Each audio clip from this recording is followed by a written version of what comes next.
Bonsoir, au sommaire de cette édition d'Afrique Soir, en République démocratique du Congo, la signature de l'accord est imminente. Les évêques annoncent que les parties se sont entendues.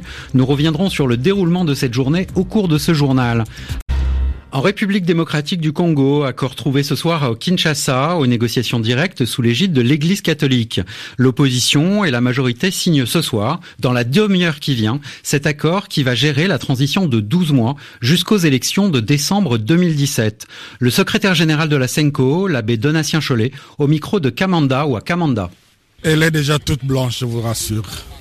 C'est vraiment après des douleurs d'accouchement.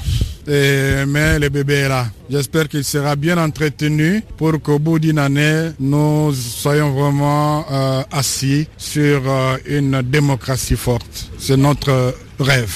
Au stade actuel, c'est conclu. Quand on va poser les signatures, il sera effectif. Bien entendu, au début de la semaine, il y aura un annexe qui fera aussi partie de cet accord. C'est-à-dire, il sera question de préciser quelques détails, le chronogramme que vous ne trouverez pas dans ce grand accord, c'est-à-dire tout ce qui doit être fait pour que le gouvernement soit effectif, par exemple, l'échéance.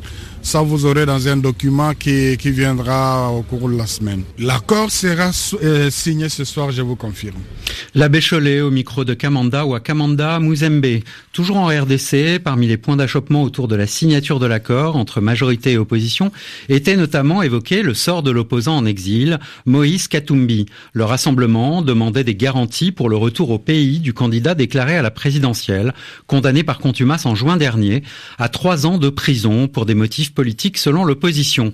Mais Moïse Katumbi ne souhaite pas que son cas particulier bloque l'accord. Il avait donc demandé aujourd'hui à ses partenaires du rassemblement de signer.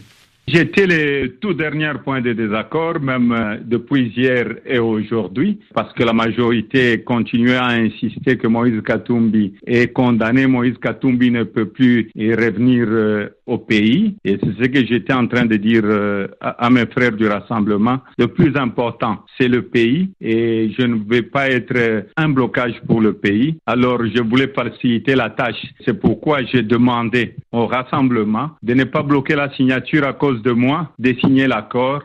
On n'aura pas de 3e mandat du président Kabila. Au mois de décembre, le président Kabila ne sera plus président de la République.